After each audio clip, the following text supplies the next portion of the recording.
ஆண்டவரே நன்றியோடு துதிக்கிறோம், ஸ்தோத்திரிக்கிறோம். எங்களோடு பேசுங்கப்பா. உங்களுக்கு நன்றிப்பா. உங்களை அறிவிக்கும்படி தந்த வாய்ப்புக்காக நன்றிப்பா. இயேசுவின் நாமத்தில் வேண்டிக் கொள்கிறேன், ஜீவனுள்ள நல்ல பிதாவே, ஆமென். உன்னதமானவரின் ஸ்தோத்திராண்டவரே, அல்லேலூயா. உயர் மறைவில் இருக்கிறவன், ஸ்தோத்திராண்டவரே, சர்வ வல்லவரின் நிழலில் தங்குவான். ஸ்தோத்திராண்டவரே, இது பரமசிலாகியமே. ஆமென்.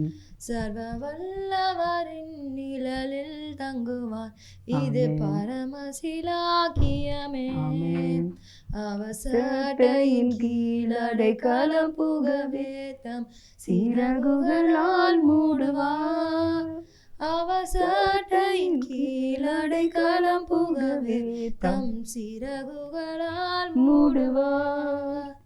1000-10,000 பேர்களும் பக்கம் விழுந்தாலும் ஸ்தோத்திரம். நன்றி ஆண்டவரே. அது ஒரு காலத்தும் முன்னை அணுகிடாதே உன் தேவனும் தாபரமே. அது ஒரு காலத்தும் முன்னை அணுகிடாதே உன் தேவனும் தாபரமே. அவசட்டையின் கீழடை களம் புகவே தாம் சிறகுகளால் மூடுவார். அவசட்டையின் கீழடை களம் புகவே தம் சிறகுகளால் மூடுவார். ஆமென். அவருடைய செட்டைகளின் கீழ் அடைக்கலமாய் வந்த நம்மை அவர் காப்பாற்றுவார். நாளிலே செய்தியாக உங்களுக்கு நான் பார்க்கிற விதம், பார்க்கிற, கேட்கிற, பேசுகிற விதம், இதை பற்றி உங்களுக்கு தலைப்பு செய்தியாக கொடுக்கிறேன். பார்க்கிற, கேட்கிற, பேசுகிற விதம். இந்த தலைப்பின் கீழ் கர்த்தருடைய வார்த்தை உங்களுக்கு கடந்து வரும். கர்த்தர் நம்மை ஆசீர்வதிப்பார். அதாவது சொல்லுவாங்க, பனைமரத்துக்கு கீழே இருந்து பால் குடித்தாலும் கல் குடித்தாங்கன்னு சொல்லுவாங்க. எதனால்? பார்க்கிற விதம். பனைமரத்துக்கு கீழே உட்காந்து யாராவது பால் குடித்தாங்கன்னா அது எப்படி பனைமரத்துக்கு கீழே உட்காந்து பால் குடிப்பான்? அது கல் தான் குடிப்பான் அப்படின்னு தான் சொல்லுவாங்களாமா. அதே மாதிரி தான் இந்த உலகத்தில் நம்ம அநேகரை தவறாக பார்க்கின்றோம். அவர்கள் எப்படிப்பட்ட சூழ்நிலையில் இருக்கின்றார்கள் என்பது அல்ல, நாம் என்ன பார்க்கின்றோமோ அதையே நாம் அதை புரிந்து கொள்கின்றோம், பிறருக்கும் அதை நாம் அறிவிக்கின்றோம். பார்க்கிற விதம் சரியான விதமாக நாம் பார்க்க வேண்டும். அதுக்கு நம்ம ஆதாரமாக என்ன எடுத்துக்க அப்படின்னா, லூக்கா 7வது அதிகாரம் 39வது வசனத்தை வாசிக்க கேட்போம். லூக்கா 7வது அதிகாரம் 39. அவருடைய பாதங்களின் அருகே பின்னாக நின்று அழுது கொண்டு அவருடைய பாதங்களை தன் கண்ணீரினால் நனைத்து தன் தலைமேறினால் துடைத்து அவருடைய பாதங்களை முத்தம் செய்து பரிமள தைலத்தை பூசினாள். இதை என்ன அப்படின்னு நீங்கள் பார்க்குறீங்க அப்படின்னா, ஒரு இஸ்திரி 37ஆம் வசனத்தில் இருக்குது. அந்த ஊரில் இருந்த பாவியாகி ஒரு இஸ்திரி அவர் பரிசேயன் வீட்டில் பந்திருக்கிறதை அறிந்து ஒரு பரணியில் பரிமள தைலம் கொண்டு வந்து இயேசுவின் பாதத்தில் என்ன செய்தாலாம்? அழுது கொண்டு பூசுகிறாள். அதில் என்ன, அதுக்கு நான் உங்களுக்கு என்ன வாசிங்க அப்படின்னா, லூக்கா 7வது அதிகாரம் 39வது வசனம்.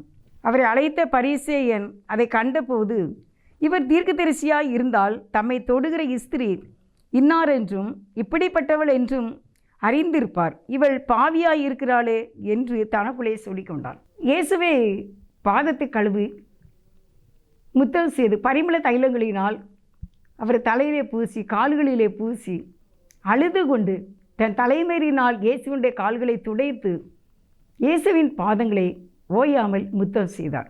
அதை கண்ட பரிசேயன் என்ன சொல்கிறான் அப்படின்னா, இவர் தீர்க்கதரிசியாக இருந்தால் ஒரு பாவி வந்து நம்ம கால்களை கழுவுறாள, இப்படிலாம் இருக்காள, இவருக்கு இது தெரியாதா என்று தனக்குள்ளே சொல்லி கொண்டான். அப்போ இயேசு வந்து அதை என்ன செய்கிறாரு? பார்க்குறார். இயேசப்பா அதை பார்க்காங்க. பார்த்துட்டு என்ன சொல்கிறாங்க அப்படிங்கிறத லூக்கா 7:47. ஆதலால் உனக்கு சொல்லுகிறேன், இவள் செய்த அநேக பாவங்கள் மன்னிக்கப்பட்டது. இவள் மிகவும் அன்பு கூர்ந்தாளே. எவனுக்கு கொஞ்சம் மன்னிக்கப்படுகிறதோ அவன் கொஞ்சமாய் அன்பு கூறுவான் என்று சொல்லி இருக்கட்டும். ஆண்டவர் என்ன சொல்றார் அப்படின்னா, நான் உனக்கு சொல்லுகிறேன், இவள் செய்த அநேக பாவங்கள் மன்னிக்கப்பட்டது, இவள் மிகவும் அன்பு கூர்ந்தாளே. அப்போ அந்த பரிசேன் விருந்து கிடைத்த பரிசேன் என்ன சொல்கிறான் அப்படின்னா, இவள் பாவி, என்ன ஒரு விபசாரம் செய்கிற ஒரு பெண். ஆனால் இவர் தீர்க்கதரிசியாக இருந்தால் இவள் பாவியை நம்மளை தொடுறாள் அப்படின்னு இவருக்கு தெரியாதா? அப்போ அவர் அந்த பரிசேன் பார்க்கிற விதம், இதை நான் உங்களுக்கு பார்க்கிற விதத்தை சொல்லுகின்றேன். பாவியாக இருந்து இயேசுவின் கால்களை தொடுறாள் அப்படின்னு.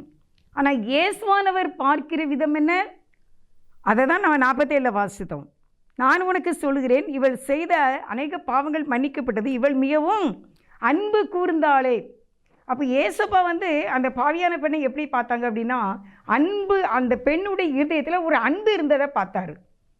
ஏன்னா என்னுடைய பாவங்கள், இந்த பாவத்தில் இருந்து நான் எந்திக்கணும்னு நினைக்கிறேன், என்னால் எழும்ப முடியலை, இதையே நான் திருப்பி செய்கிறேன், அதனால் நான் மனசு கஷ்டப்படுறேன், நான் இப்படிலாம் இருக்கணும்னு நினைக்கிறேன், பரிசுத்தமாக வாழணும்னு நினைக்கிறேன், நல்ல மனசாட்சியில் ஒரு விடுதலையோடு இருக்கணும்னு நினைக்கிறேன், நிம்மதியாக இருக்கணும்னு நினைக்கிறேன், ஆனால் என்னால் முடியலை, ஆனால் இயேசுவால் முடியும் அப்படின்னு சொல்லிட்டு இந்த இயேசுவுக்கு நான் அன்பு செய்கிறேன், அதனால் அவரை காலை நான் கழுவுறேன், அவருக்கு நான் முத்தம் கொடுக்குறேன் அப்படின்னு சொல்லி செய்கிறத இயேசு பார்க்கிற விதம், அந்த பெண்ணுடைய இருதயத்தில் அன்பை பார்த்தார். மனிதன் எப்படி பார்த்தான்? பாவியாக பார்த்தான். இயேசுவானவர் எப்படி பார்த்தார்? அன்பு, அவருடைய உள்ளத்தில் இருக்கிற அன்பை பார்த்தார். இயேசு பார்க்கிற விதமாக தான் நாமும் இந்த உலகத்திலே பார்க்க வேண்டும். பார்க்கிற விதம், வீதம் இல்லை. இப்போ 80%, 80%, அது 80% அதோட முடியுது. ஆனால் பார்க்கிற விதம், கேட்கிற விதம், பேசுகிற விதம் அப்படி கிடையாது. அது டெய்லி நடக்கக்கூடியது. இப்படி வாயில டெய்லி நம்ம தினமும் நம்ம யாரை எப்படி பார்க்கின்றோம், நம்ம பார்க்கிற விதம் தான் நம்மை ஆசீர்வதிக்கும். பார்க்கிற விதம் சரியான பார்வையாக இருந்தால் நம்மளுடைய லைஃப்பும் சரியானதாக இருக்கும், நம்முடைய வாழ்க்கையும் சரியானதாக இருக்கும். நம்ம யாரை ஏழையாகவோ, அற்பமாகவோ, அசிங்கமாகவோ, பாவியாகவோ நாம் பார்க்கக்கூடாது. நாம் அன்பாகவே பார்க்க வேண்டும். அவர்களுடைய உள்ளத்தில் அன்பை நாம் பார்க்க வேண்டும். அன்பு கண்டிப்பாக ஒரு மனிதனுடைய உள்ளத்தில் இருக்கும். அடுத்த வசனத்தை உங்களுக்கு வாசிக்கிறேன். லூக்கா 7வது அதிகாரம் 48வது வசனம். அவளை நோக்கி உன் பாவங்கள் மன்னிக்கப்பட்டது என்றார். அப்போ அந்த அன்பை அவர் பார்க்கின்றார். எப்படி பார்த்தார் அப்படின்னா, என் பாவத்தை நீங்கள் மன்னிச்சிருங்கன்னு சொல்லியிருப்பாங்க. அவங்க காலை கழுவும்போது சொல்லியிருப்பாங்க, என் பாவத்தை மன்னிச்சிருங்க, நான் ஒரு பெரிய பாவி அப்படின்ட்டு. அப்போ உடனே இயேசு ஸ்பாட் இமிடியேட்லியாக உன் பாவங்கள், அவளை நோக்கி உன் பாவங்கள் மன்னிக்கப்பட்டது என்றார். உன் பாவங்கள் மன்னிக்கப்பட்டது. பாவம் மன்னித்த பிறகு என்ன இந்த உலகத்தில் வேற என்ன வேணும் நமக்கு? நம்முடைய பாவம் மட்டும் மன்னிக்கப்பட்டாலே அதுதான் பெரிய சந்தோஷம். நம்ம ரட்சிக்கப்படாதவங்களாக இருக்கக்கூடாது, பாவியாகவே வாழ்ந்து கொண்டு இருக்கக்கூடாது. நம்ம ஒவ்வொரு நாளும் நம்முடைய வாழ்க்கையில் நம்ம பார்க்கிற விதம் சரியான பார்வையாக இருக்கும் வேண்டும். அப்பொழுது தேவன் நம்மையும் மன்னிக்கின்றார். நம்மளும் பாவியாக இருக்கின்றோம். பிறரை பாவி பாவி பாவி, பொல்லாதவங்க, இவங்க எனக்கு பிடிக்கவே பிடிக்காது, இவங்க பக்கம் நான் பார்க்கவே மாட்டேன், இவங்க மூஞ்ச பார்க்கவே எனக்கு பிடிக்கலை அப்படின்னு சொல்லக்கூடியவங்களாக நாம் மற்றவர்களை பார்க்கும்போது நமக்குள்ளே அப்படி ஒரு தாட்டு, ஒரு எண்ணம் நமக்குள்ளே இருக்கக்கூடாது. அப்படி இருக்கும்போது நாம் பாவியாக கருதப்படுவோம் ஆண்டவருடைய பார்வையில். நீங்கள் யாரையுமே அன்பாகவே பாருங்கள், பரிசுத்தமானவர்களாகவே பாருங்கள், பொறுமை உள்ளவர்களாகவே பாருங்கள், இவர்கள் நல்லவர்கள் தான் என்று நீங்கள் பாருங்கள். நீங்கள் அவர்களை துன்மார்க்கராக, அசிங்கமானவர்களாக, உங்களுக்கே பிடிக்காதவர்களாக, அவங்க மூஞ்ச பார்க்கவே எனக்கு பிடிக்கலை, அவங்கள நேரில் பார்க்கவே பிடிக்கலை, அவங்கள சந்திக்கவே எனக்கு பிடிக்கலை அப்படின்னு சொல்லி நீங்கள் பார்க்குறவங்களாக இருந்தீங்கன்னா உங்களுடைய பார்வை தவறானது. இயேசு உங்களை பார்க்கும்போது எப்படி பார்ப்பார்? அந்த பரிசேயனை போல தான் பார்ப்பார். சீமோனே, உனக்கு நான் ஒரு காரியம் சொல்ல வேண்டும். நீ எனக்கு முத்தம் செய்யவில்லை, நீ உடைய பரிமள தைலங்கன கால்களை கழுவவில்லை, இவள் என்னை கழுவினாலே இது சொல்லுவாரே, அப்பொழுது என்ன செய்வீர்கள்? அதனால் அருமையானவர்களே, பார்க்கிற விதம் சரியாக இருக்க வேண்டும். இயேசுவானவருடைய பார்வையை போல நம்முடைய பார்வை இருந்தால் நாம் ஆசீர்வதிக்கப்படுவோம். அதில் சொல்கிறார், உன் பாவங்கள் உனக்கு மன்னிக்கப்பட்டது. அடுத்த வசனம் வாசிங்கம்மா. 49. அப்பொழுது கூட பந்தியில் இருந்தவர்கள், பாவங்களை மன்னிக்கிற இவர் யார் என்று தங்களுக்குள்ளேயே சொல்லிக் கொண்டார்கள். 50. அவர் ஸ்திரீயை நோக்கி, உன் விசுவாசம் உன்னை ரட்சித்தது, சமாதானத்துடே போ என்றார். இதை இங்கிலீஷில் உங்களுக்கு நான் வாசிக்க சொல்கிறேன். லூக்கா 7வது அதிகாரம் 48வது வசனத்தை இங்கிலீஷில் வாசிக்க சொல்கிறேன். And he said to her, your sins are forgiven. என்ன கொடுக்குறாரு? அன்பை கொடுக்குறார். கிவன். இன்னும் நேரம் வாசிமாத. And he said to her, your sins are forgiven. உன் பாவங்களை மன்னிக்கிற அந்த கிஃப்ட்டு, அந்த கிவனை உனக்கு நான் கொடுக்குறேன்னு இங்கிலீஷில் அழகாக எழுதியிருக்காங்க. அருமையானவர்களே, இன்றைக்கு இயேசு நம்மளையும் பார்த்து சொல்கிறாரு, உன் பாவங்கள் உனக்கு மன்னிக்கப்பட்டன. கிவன். அவர் நமக்கு பரிசு தருகின்றார். உன்னை நான் மன்னித்து ஏற்றுக்கொள்கின்றேன் அப்படின்னு சொல்லிட்டு. இப்போ 49 என்ன வாஸ்தவம்? கூட பந்தியிருந்தவங்களாம் நினைக்கிறாங்க, பாவங்களை மன்னிக்க இவர் யார் அப்படின்ட்டு. அதை பற்றி ஆண்டு கவலை இல்லை. 50வது வசனம் வாசிங்க. அவர் ஸ்திரீயை நோக்கி, உன் விசுவாசம் உன்னை ரட்சித்தது, சமாதானத்தோட போ என்றார். ஆண்டவர் சொல், உன் விசுவாசம் உன்னை ரட்சித்தது, நீ சமாதானத்தோட போ. விசுவாசத்தை கண்டு அவர் ரட்சிப்பை கொடுக்கின்றார். அடுத்து பீஸ் ஆஃப் மைண்ட். இங்கிலீஷில் உங்களுக்கு நான் அதை வாசிக்க சொல்கிறேன். லூக்கா 7வது அதிகாரம் 50வது வசனத்தை இங்கிலீஷில் கேளுங்க. Then he said to the woman, your faith has saved you, go in peace. நீ பீஸ், சமாதானத்தோடைய போ. கிவன், உனக்கு நான் சமாதானத்தை கொடுக்கின்றேன், உன்னுடைய விசுவாசத்தை நான் பார்க்கின்றேன். அல்லேலூயா, அல்லேலூயா, அல்லேலூயா. இன்றைக்கி இயேசுவை நம்மளை பார்த்து சொல்லணும், உன் விசுவாசம். இன்னும் நேரம் வந்து இங்கிலீஷில் வாசிங்க, அது நல்லா இருக்கும். இங்கிலீஷில் கேட்கறதுக்கு ரொம்ப அருமையாக இருக்கும்.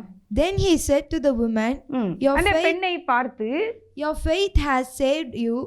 உன்னுடைய விசுவாசம் தான், ஓ விசுவாசம் தாமா உன்னை ரட்சித்தது. அந்த விசுவாசத்துக்கு நான் அன்புன்னு சேர்த்திருக்கேன். go in peace. go in peace. நீ சமாதானத்தோட போ. அல்லேலூயா, அல்லேலூயா. இன்னைக்கு தேவன் நம்மை பார்த்து சொல்லுகின்றார், நீ என் மேலே இவ்வளவு பிரியமா இருக்கல்ல, நீ என் மேலே இவ்வளவு பாசமா இருக்கல்ல, நீ என்னை தேடி வந்துட்டு இல்லை.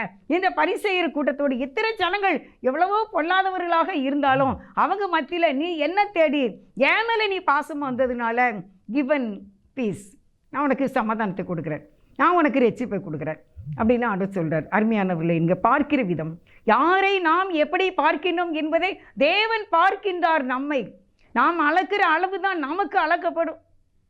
ஏனோ தானோன்னு யாரையும் பார்க்காதீங்க, அற்பமாக யாரையும் பார்க்காதீங்க. சமாதானம் உள்ளவர்களாக பாருங்கள், அன்புள்ளவர்களாக பாருங்கள். அப்படி பார்க்கும்போது தேவன் நமக்கு அற்புதத்தை செய்யக்கூடியவராக இருக்கின்றார். எந்த ஒரு காரியத்திலையும் நம்ம யாரையுமே அன்பாக பார்க்க வேண்டும், நம்முடைய கிரியை சமாதானமாக இருக்க வேண்டும்.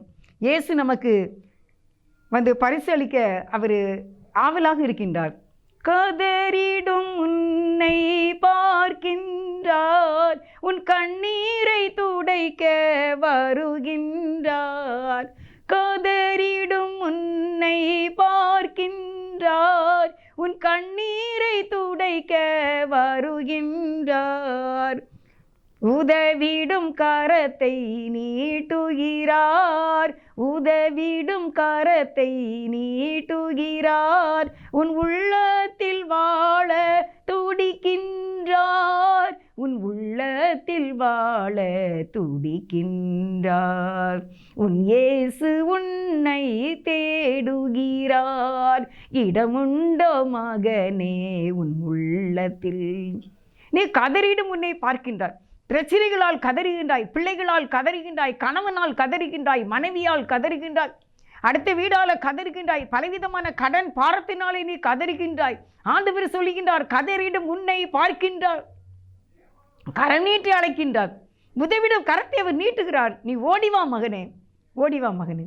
பார்க்கிற விதம் நீங்கள் சரியானபடி பாருங்கள், மனிதர்களையும் பாருங்கள், இயேசுவையும் காருண்யம் உள்ளவராக, இரக்கம் உள்ளவராக பாருங்கள்.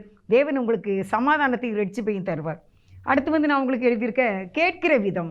லூக்கா 8வது அதிகாரம் 18வது வசனத்தை நம்ம இப்போ வாசிக்க கேட்போம். லூக்கா 8:18.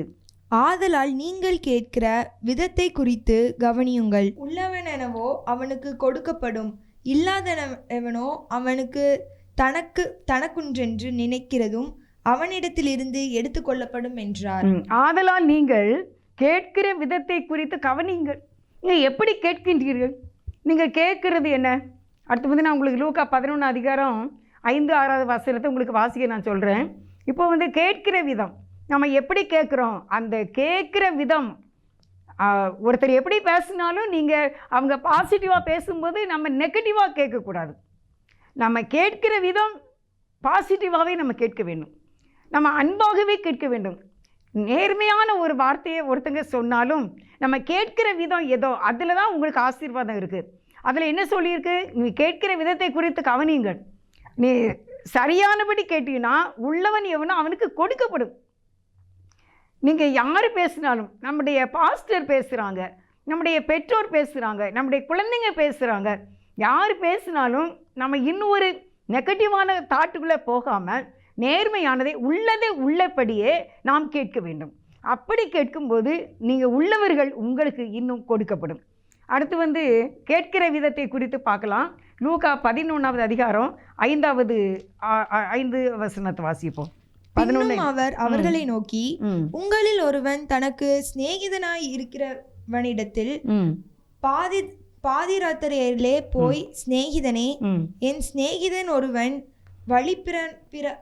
பிரயாணமாய் என்னிடத்தில் வந்திருக்கிறான், அவன் முன் வைக்கிறதற்கு என்னிடத்தில் ஒன்றுமில்லை, நீ 3 அப்பங்களை எனக்கு கடனாக தர வேண்டும் என்று கேட்டுக்கொண்டான். அவன் ஒருத்தர் தன்னுடைய ஃப்ரெண்டு வீட்டுக்கு வந்திருக்கான். அப்போ அவனுக்கு சாப்பாடு வைக்கணும். அவன் நடு ராத்திரியில் வந்திருக்கிறான். உடனே இவன் தன்னுடைய நண்பன்கிட்ட போய் கேட்குறான், எனக்கு இப்படி ஒரு ஃப்ரெண்டு வந்திருக்கான், நீ எனக்கு ஒரு 3 அப்பங்கள் எனக்கு நீ கடனாக தரணும், நான் உனக்கு திருப்பி என்ன செய்வேன், தந்துடுவேன் அப்படின்னு சொல்லி கேட்குறான். ஆனால் வீட்டுக்குள்ளே இருக்கிறவன் 7வது வசனத்தில் என்ன சொன்னான் அப்படின்னா, அப்படிலாம் எனக்கு தர முடியாதுப்பா. அவன் நெகட்டிவாக பதில் சொல்கிறான். என்ன, எனக்கு நீ தொந்தரவு செய்யாத, கதவுலாம் பூட்டி ஆயிடுச்சு, என் பிள்ளைங்க கூட படுத்திருக்காங்க அப்படின்னு.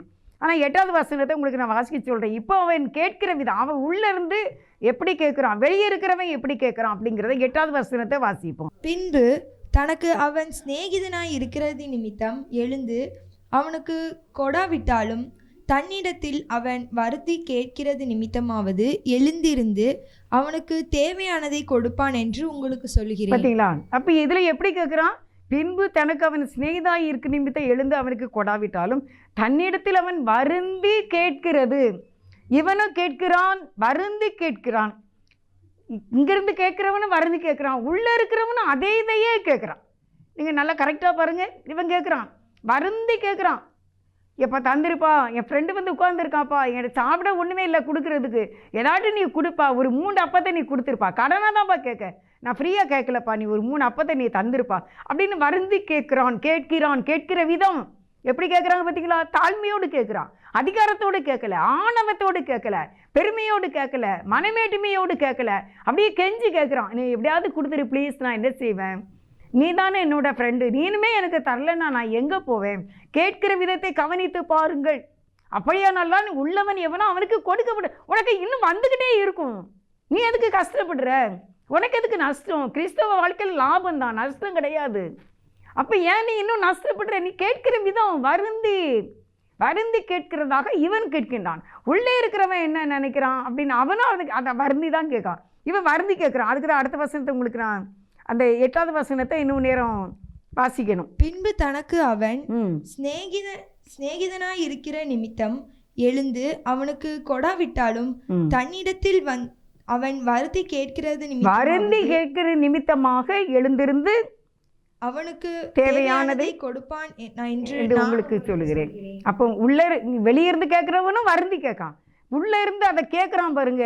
அவனும் இவன் வருந்தியே கேட்குறானே, ப்ளீஸ் தயவு செய்துன்னு கேட்குறான்ட்டு 2 பேருமே நல்லா கேட்குறாங்க. உனக்கு வேறு வேலையில் வேறு எங்கேயாவது போய் கேளு அப்படின்னு அவன் சொல்லலை. ஏன்னா இவனுடைய அந்த வருந்தி ட்ரை பண்ணி கேட்குற முயற்சியை அவன் உள்ளிருந்து பார்க்கின்றான். அவனும் அதை கேட்கும்போது அவனுக்கும் வருந்தி இவன் கேட்குறானே. கேட்கிற விதம் அருமையானவர்களே, யார்கிட்டையுமே நம்ம அதிகாரத்தோடு ஆணவத்தோடு கேட்டு எதையும் பெற்றுக்கொள்ள முடியாது. நம்ம வருந்தி கேட்டு தான் பெற்றுக்கொள்ள வேண்டும். அதனால தான் ஆண்டவர் கேட்கிற விதத்தை குறித்து சொல்லுகின்றார். கேட்கிற விதம் இருக்கும்போது நமக்கு உள்ளதை இன்னும் கொடுத்து கொண்டே இருப்பார் ஆண்டவர். கிடைச்சிக்கிட்டே இருக்கும் நமக்கு, பார்த்துக்கோங்க. அதனால் இன்றைக்கு நீங்கள் எது நமக்கு வேணாலும் தேவனிடத்தில் ப்ளீஸ்ப்பா, வேறு நான் எங்கேப்பா போவேன், நீங்களுமே தரலைன்னா யாருப்பா, குமாரனே கொடுத்தீங்களாப்பா, மற்றது நீங்கள் கொடுக்காம இருப்பீங்களாப்பா அப்படியே நம்ம வருந்தி கேட்கும்போது நம்ம கேட்கிற விதம் தேவன் அதை அப்படியே கேட்டு நமக்கு தருவார். கேளுங்கள் கொடுக்கப்படும் என்று எழுதப்பட்டிருக்கிறது. ஆனால் அருமையானவர்களே, நான் ஒரு சின்ன சாட்சியை ஒரு நாள் கேட்டேன். ஒரு நாள் வந்து அவங்களுடைய பிள்ளைக்கு வந்து ஒரு ஸ்கூலில் பெரிய ஒரு ஸ்கூல் ஃபேமஸான ஒரு ஸ்கூலாமா அந்த பள்ளிக்கூடத்தில் போய் இவங்க சீட்டு கேட்டிருக்காங்க. அப்போது சீட்டு கேட்டவுடனே போம்மா அதெல்லாம் இப்போ கிடைக்காது, இப்போல்லாம் அதெல்லாம் சீட்டு கிடைக்காதும்மா, நீங்கள் போங்க அப்படின்னு இருக்காங்க. அப்போ இவங்க இல்லை, நீங்கள் தயவுசெய்து எப்படியா தரணும், எங்களுக்கு ரொம்ப வீடு பக்கம் இந்த பள்ளிக்கூடம், நீங்கள் கண்டிப்பாக நீங்கள் தரணும் அப்படின்னு சொல்லியிருக்காங்க. இல்லைம்மா அதெல்லாம் சீட்டு கிடையாது, கரெக்டு தான் எங்கள் ஸ்கூலில் சீட்டுக்கு, நீங்கள் போயிருங்க வெளியே அப்படின்ட்டு. அதுக்குள்ளே ஸ்கூல் ஆரம்பிச்சுட்டு உடனே இவங்க வீட்டுக்கு வந்துட்டாங்களாம். அடுத்த நாள் காலையில் போய் அதே மாதிரி அந்த ஹெச்எம்க்கு தெரிகிறபடியாக வெளியே நின்று கொண்டு இருந்தார்களாம். இந்த உள்ள அந்த ஹெச்எம்க்கு அது மறந்துட்டு கரஸ்பாண்டன்ட் அவங்களுக்கு. உடனே அவங்க யோசிக்கிற திடீர்னு அந்த வெளியே நிற்கிறவங்க யார் அவங்கள கொஞ்சம் கூப்பிடுங்க அப்படின்னு இருக்காங்க. அப்போ இவங்க போய் நின்றுருக்காங்க. அப்போ நான் நேற்று உங்ககிட்ட சீட்டு கட்டலை, இந்த வகுப்புக்கு சீட்டு கட்டலை, அவங்க தான் நாங்கள் அம்மா போமா கிடையாது, நேற்றே சொல்லிட்டே இல்லைம்மா உனக்கு கிடையாதுமா அப்படின்ட்டாங்களாம். ஆனால் இவங்க அடுத்த நாள் போய் அப்படி நின்னாங்களாம். வாரத்தில் 5 நாள் ஸ்கூல்னாலும் 5 நாள் போய் நிற்பாங்களாம். அப்படி அந்த வருஷம் கிடைக்கவே இல்லையா, முடிஞ்சிட்டாமா. அதுக்கப்புறம் அடுத்த வருஷமும் அதே மாதிரி அந்த ஜூன் மாதத்தில் போய் அன்றைக்கி போய் கேட்டிருக்காங்க, யார் நீங்கள் அப்படின்னு. நான் போன வருஷம் சீட்டு கேட்டல, அது எப்படியாவது நீங்கள் கொடுத்துருங்க எங்கள் பொண்ணுக்கு அப்படின்னு. ஏன்னா அதெல்லாம் கிடைக்காதுமா, அதெல்லாம் கரெக்டாக தான் இருக்குது சீட்டு அப்படின்ட்டு, நீங்கள் போங்க அப்படின்ட்டாங்களாம். உடனே எவ்வளோ கெஞ்சி பார்த்தாங்களா முடியலையா. அடுத்த நாள் காலையில் போய் அதே மாதிரி அந்த கரஸ்பாண்டன்ட் நிற்கிற இடத்துக்கு நேராக இவங்க நின்றுருக்காங்க. அப்போ இவங்க பார்த்துட்டு இவங்க நேற்று வந்தவங்க தானே அப்படின்னு ஆமாம் கூப்பிட்டாங்களாம். போன வருஷமும் வந்தது நீங்கள் தானே, ஆமாம் போன வருஷம் நான் சீட்டு கேட்டேன், நீங்கள் தரல, இந்த வருஷம் எங்களுக்கு எப்படியாவது கொடுங்க என் பொண்ணுக்கு அப்படின்னு. உடனே அவங்க பார்த்தாங்கன்னா ஒரு வருஷம் ஃபுல்லாக வந்து நின்றுருக்காங்க. இப்பவும் ஒரு இதோட வந்திருக்காங்க முயற்சியோட. அதனால் இவங்க உங்கள் பேர் என்ன, நீங்கள் எந்த வகுப்பு படித்து அந்த சர்டிஃபிகேட்டை வாங்கிட்டு வாங்க, நான் உங்களுக்கு வந்து சீட்டு கொடுக்க அப்படின்னு சொல்லி அவங்க என்ன செய்தாங்கன்னா சீட்டு போட்டு கொடுத்து அந்த பிள்ளை அந்த ஸ்கூலில் படித்து தான் அவங்களுக்கு கடைசி வரைக்கும் அந்த ஸ்கூலில் படித்து தான் அவங்களுக்கு அப்படி ஒரு சந்தோஷமாக அப்படி அவங்க சொல்லிக்கிட்டு இருந்தாங்க. என்ன நான் விடவே மாட்டேன், எப்படியாவது போய் அவங்க எவ்வளோ தான் எரிச்சல் பட்டாலும் எவ்வளோ தான் கோபப்பட்டாலும் நான் போய் முன்னே நின்று நான் சீட்டு வாங்கிட்டேனே அப்படின்னு சொன்னாங்க. பார்த்துக்கோங்க அருமையானவர்களே, அந்த வருந்தி கேட்கிற விதம் பார்த்தீங்களா, அந்த கேட்கிற விதம் இவங்க சொல்லிட்டாங்க இனிமேங்க தருவாங்க அப்படின்லாம் நினைக்காம விடாமுயற்சியோடு வருந்தி கேட்டு அந்த பிள்ளைக்கு அங்கே சீட்டு வாங்கிட்டாங்க. அல்லேலூயா அல்லேலூயா அல்லேலூயா. அருமையானவர்களே, இன்றைக்கு நமக்கு கேட்கிற விதம் எப்படி கேட்கின்றீர்கள், இங்கே கேட்கிற விதத்தை பொறுத்து உங்களுக்கு உள்ளவன் எவனோ அவனுக்கு இன்னும் கிடைக்கும். அடுத்த வசனத்தை உங்களுக்கு அடுத்தது நான் வாசிக்கிறேன். பேசுகிற விதம். அடுத்து நம்ம பேசுகிற விதம் எப்படி இருக்கணும்னா, யோவான் 20வது அதிகாரம் 28வது வசனத்தில் முதல் நான் தமிழில் வாசிக்க சொல்கிறேன், பிறகு இங்கிலீஷில் வாசிப்பாங்க. யோவான் 20:28. தோமா அவருக்கு பிரதியுத்தரமாக, என் ஆண்டவரே என் தேவனே என்றான். இங்கிலீஷில் அதை வாசிங்க. And Thomas answered, said to him, my Lord and my God. இங்கிலீஷில் எப்படி, தமிழில் எப்படி போட்டிருக்கு அப்படின்னா, என் ஆண்டவரே என் தேவனே, என் ஆண்டவரே என் தேவனே. தோமா என்ன சொன்னார் அப்படின்னா, நான் தேவனுடைய இயேசுவுடைய கையில் ஆணிப்பட்டதையும் விழாவில் வந்து குத்துனாங்கல்ல காயம் இருந்துச்சுலா, அந்த காயத்தையும் பார்த்தா தான் நான் நம்புவேன் அப்படின்னு சொல்லியிருந்தார் தோமா. ஆனால் ஆண்டவரை வந்து ஒரு நாள் என்ன செய்தாங்க, அதே மாதிரி வந்து காட்சி கொடுத்தாங்க. காட்சி கொடுக்கும்போது தோமாவே இதோ என்னுடைய கையிலே உன் கையை போடு, என் விழாவிலே உன் கையை போடு, பாத்தியா அடையாளம் இருக்குதா, நான் தான் மரித்தேனா, இதோ நான் உயிரோடு எழுந்து விட்டேன் அப்படின்னு சொன்ன உடனே தோமாவுடைய வாயிலிருந்து வர்ற வார்த்தையை என் ஆண்டவரே என் தேவனே என்றான் அப்படின்னு. அப்புறம் அந்த இங்கிலீஷ் பைபிள் எப்படி இருக்குது அப்படின்னு பார்க்கலான்னா அதில் ரொம்ப நல்லா இருக்குது. அதை இன்னும் நேரம் வாசிக்க கேட்போமா இங்கிலீஷில். And Thomas answered and said to him, my Lord and my God. என்னோட ஆண்டவர், என்னோட ஆண்டவரே, என்னோட கடவுளே. அல்லேலூயா அல்லேலூயா. அது இங்கிலீஷில் நல்லா டிரான்ஸ்லேஷன் பண்ணியிருக்காங்க, என்னோட ஆண்டவரே என்னோட கடவுளே. அதனால் ஆண்டவருக்கு எப்படி இருந்திருக்கும்? ஆண்டவர் சொல்ல, சரிப்பா நீ கண்டுதான் விசுவாசித்த, ஆனால் இன்றைக்கி காணாமல் விசுவாசிக்கிற நாம் பாக்கியவான்கள். கேட்கிற பேசுகிற விதத்தை பார்த்தீங்களா?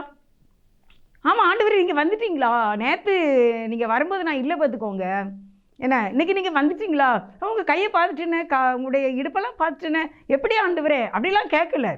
பேசுகிற விதம் சரியானபடி இயேசுவினுடைய இதயத்தை மயக்கக்கூடியதாக இருந்தது, இயேசுடைய இதயத்தை தன்னோடு இழுக்கக்கூடியதாக இருந்த விசேஷித்த ஒரு இதை நான் ஞானம்னு கூட சொல்ல மாட்டேன், இதை வந்து தாழ்மை என்று நான் சொல்லுகின்றேன். என்னோட இங்கிலீஷில் இன்னொன்று வாசியம்மா. And Thomas answered, Thomas answered என்ன பண்ணுறாரு? and said to him, my Lord and my God. My Lord and my God. என்னோட கடவுளே, என்னோட ஆண்டவரே, என்னோட கடவுளே. அப்படியே ஒரே வார்த்தையில் அதை முடிச்சுட்டார் பார்த்தீங்களா? பேசுகிற விதம். இன்றைக்கி நம்ம கூட இப்படியான ஒரு தாழ்மை, என்ன ஒரு தாழ்மையான வார்த்தை. என்னுடைய ஆண்டவரே, என்னுடைய கடவுளே, மை லார்ட், என்னுடைய, அப்படிப்பட்ட வார்த்தைக்கு இயேசுப்பா எப்படி மயங்காமல் இருப்பாங்க என்ன? அதனால தான் அவர் இந்தியாவுக்கு அனுப்புனார். எங்கள் அம்மா ஊரில் வந்து எதாவது உன்னை சொன்னால் யாராவது நம்ப மாட்டாங்க பார்த்துக்கோங்க. அப்போ நான் சின்ன பிள்ளையா இருக்கும்போதே சொல்லுவாங்க, அடா விசுவாசம் கிட்ட தோமா அப்படின்னு சொல்லுவாங்க. ஏன்னா அவர் வந்து விசுவாசிக்கலையாமா அன்னைக்கு. அதனால் இப்போ யாராவது ஏதாவது ஒன்று சொன்னாங்கன்னா அதுக்கு சொல்லுவாங்க, அட விசுவாசம் கிட்ட தோமா அப்படிம்பாங்க. அப்புறம் நான் நினைப்பேன் சின்ன பிள்ளையில, என்னது இது இப்படி சொல்கிறாங்க அப்படின்ட்டு. அதான் தோமா அன்னைக்கு விசுவாசிக்கலையாமா. அதனால் இப்போவும் யாராவது நம்பலைன்னா விசுவாசம் கிட்ட தோமாம்பாங்க. அப்படிலாம் சொல்லக்கூடாது. நான் எப்படி பார்த்தா அவர் என்ன சொன்னார், ஆண்டவருடைய இதயத்தை கவர மாதிரி, என்னோட ஆண்டவரே, என்னோட கடவுளே, my Lord and my God. இன்றைக்கி நம்ம ஆண்டவரை அப்படியாக பேசக்கூடியவர்களாக நாம் இருக்கின்றோமா? அதே போல் தான் மனிதர்களிடத்திலும் நாம் நடந்து கொள்ள வேண்டும். நம்முடைய தாழ்மையை நாம் அறிக்கை செய்ய வேண்டும். யோவான் 21:5 வாசிக்க கேட்போம். யோவான் 21:5. இயேசு அவர்களை நோக்கி பிள்ளைகளே, புசிக்கிறதற்கு ஏதாகிலும் உங்களிடத்தில் உண்டா என்றார். பிள்ளைகளே எப்படியா? இயேசு அவர்களை நோக்கி பிள்ளைகளே. யார்? எல்லாரும் மேரேஜ் ஆனவங்க. பேதுரு மேரேஜ் ஆனவங்க. யோவான் மட்டும்தான், அருளப்பெரு மட்டும்தான் கல்யாணம் ஆகலை. பேதுரு மற்றபடி எல்லாருக்கும் கல்யாணம் ஆகிருக்கு. எல்லோரும் மனைவி பிள்ளைங்களோடு இருக்காங்க. அவங்கள பார்த்து இயேசுவா என்ன சொன்னாங்க? பிள்ளைங்களே. இங்கிலீஷில் அதை வாசிக்க கேட்கலாமா? Then Jesus said to the children, Have you any food? And they answered him, No. Children, குழந்தைகளே அப்படிங்கிறார். சில்ட்ரன் குழந்தைகள். தமிழில் பிள்ளைகளேன்னு எழுதியிருக்காங்க, டிரான்ஸ்லேஷன் பண்ணியிருக்காங்க, எல்லாம் ஒரே தான். இங்கிலீஷில் வந்து சில்ட்ரன், குழந்தைகளே. யார்? கல்யாணம் முடிஞ்சவங்கள பார்த்து ஏசப்பா பேசுகிற விதம் அதை உங்களுக்கு சொல்லிக்கிட்டு இருக்கேன். பார்க்கிற விதம், 2வது கேட்கிற விதம், 3வது பேசுகிற விதம். இந்த 3 நம்ம வாழ்க்கையில் இன்னும் இருக்குது. அதை நான் நேரம் இருந்தால் உங்களுக்கு சொல்கிறேன். எனக்கு கொடுக்கப்பட்ட நேரம் 30 நிமிடம் தான். இப்போவுமே 20 நிமிஷத்துக்கு மேலே ஆகிட்டு. அதனால் நான் சீக்கிரமாக இதை சொல்லி முடிக்கிறேன். அவர் பேசுகிற விதம். அவர் என்ன சொன்னார்? தோமா, என்னோட ஆண்டவரே, என்னோட கடவுளே அப்படின்னாரு. இப்போ இயேசுப்பா தன்னுடைய சீடர்களை பார்த்து சொல்கிறார், வை சில்ட்ரன், என்னுடைய பிள்ளைகளே, ஏதாவது புசிக்க இருக்காப்பா அப்படின்னு கேட்குறாங்க. எவ்வளோ பெரிய ஆண்டவர் வந்து எவ்வளோ இறக்கத்தோட, அன்போடு, தாழ்மையோடு இந்த வார்த்தை கேட்காங்க. நான் இரவில் தான் அந்த செய்தியை நான் எடுத்து பார்த்துக்கோங்க. எப்படி நைட்டு 11 மணிக்கு மேலே தான் உட்காந்து தேவன் இந்த வார்த்தையை எனக்கு கொடுத்தாரு. அப்படி பெருமைக்காக சொல்லலை. எனக்கு அந்த நேரம் நல்லா எல்லாமே அமைதியாக இருக்கிறதுனால கர்த்தர் எனக்கு சொல்கிற வார்த்தையை கொடுக்குறதுக்கு, எழுதுறதுக்கு ஈஸியாக இருக்கும் பார்த்துக்கோங்க. அப்படி நான் இதை வாசிக்கும்போது எனக்கு ரொம்ப என்னுடைய பிள்ளைகளே அப்படின்னு சொன்னால் அது இங்கிலீஷ் பைபிளே எப்படி இருக்கும் அப்படின்னு எடுத்து பார்க்கும்போது மை சில்ட்ரன், என்னுடைய குழந்தைங்களே அப்படின்னு நம்மளை அந்த அவ்வளோ பெரிய சீடர்களை பார்த்து ஆண்டவர் சொல்கிறார். எவ்வளோ பெரியவங்க, கடலில் மீன் பிடிச்சவங்க, என்ன நடுக்கடலில் பிரயாணம் பண்ணவங்க, என்ன வலையெல்லாம் அலசினவங்க, என்ன இவ்வளோ பெரியவங்களை பார்த்து ஏசப்பா பேசுகிற வார்த்தை என்ன? என் பிள்ளைகளே, மை சில்ட்ரன். எப்படியான ஒரு அன்பு! இயேசுவே உடைய அன்பு, இயேசுவின் அன்பு. இந்த அன்புக்கு இந்த உலகத்தில் யாருமே ஈடாக மாட்டாங்க. அருமையானவர்களே, நீங்கள் ஏசப்பாவை மாதிரி பேச வேண்டும். அதுதான் இன்றைக்கி உங்களுக்கு செய்தி. ஏசப்பா மாதிரி பார்க்க வேண்டும். எல்லாரிடத்திலும் அன்பையே பார்க்க வேண்டும்.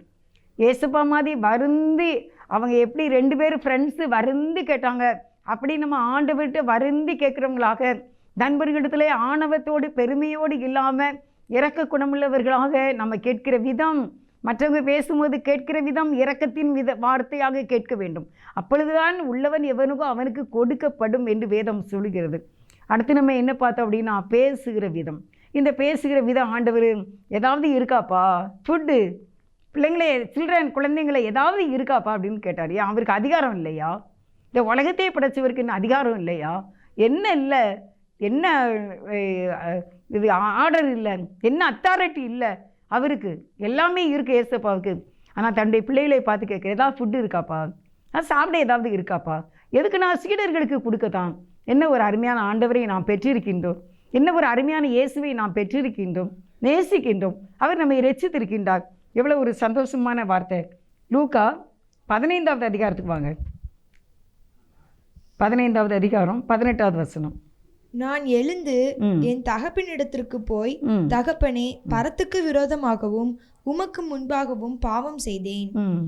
இனிமேல் உம்முடைய குமாரன் என்று சொல்லப்படுவதற்கு நான் பாத்திரன் அல்ல. ம். உம்முடைய கூலிக்காரரில் ஒருவனாக என்னை வைத்துக்கொள்ளும் என்பேன் என்று சொல்லி. இது யோசிக்கிற விதம். அடுத்து நான் என்ன எழுதியிருக்கேன் அப்படின்னா, யோசிக்கிற விதம் அவன் சொல்கிறான். யோசிக்கான், எங்கள் அப்பா வீட்டில் எவ்வளோ வேலைக்காரங்க இருக்காங்க, என்ன நான் இப்படி கூலி வேலை பார்க்குறேன் அப்படின்னு யோசித்தான். யோசிக்கிறத உடனே விட்டான், எழுந்தான். அடுத்து முடிவு பண்ணுகிற விதம். முடியும் தன்னுடைய தகப்பன் வீட்டுக்கு நான் போவேன். அங்கே போய் என் தகப்பனிடத்தில் நான் மன்னிப்பு கேட்பேன். நான் தகப்பனுடைய பிள்ளையாக நான் மாறிவிடுவேன் என்று அவன் யோசித்தான். முடிவு பண்ணுகிற விதம். எழுந்தான், தகப்பன் வீட்டுக்கு வந்தான், மன்னிப்பை ஏற்றுக்கொண்டான், பிள்ளையாக மாற்றப்பட்டான். அல்லேலூயா. என்னுடைய சமூகத்தில் நம்மை தாழ்த்தி நம்ம ஜெபிப்போம்.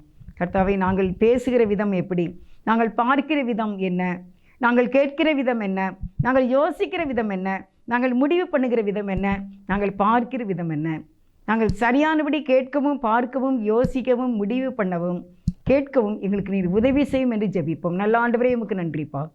நாங்கள் தம்மை முழுவதுமாக சார்ந்து உங்களைப் போலவே நாங்கள் மற்றவர்களை பார்க்க கேட்க ஆண்டவரே எங்களுக்கு கிருபை செய்ய வேண்டும் என்று, எல்லாரையும் ஆசீர்வதிக்க வேண்டும் என்று இயேசுவின் நாமத்தில் வேண்டிக் கொள்கின்றேன் ஜீவனுள்ள நல்ல பிதாவே.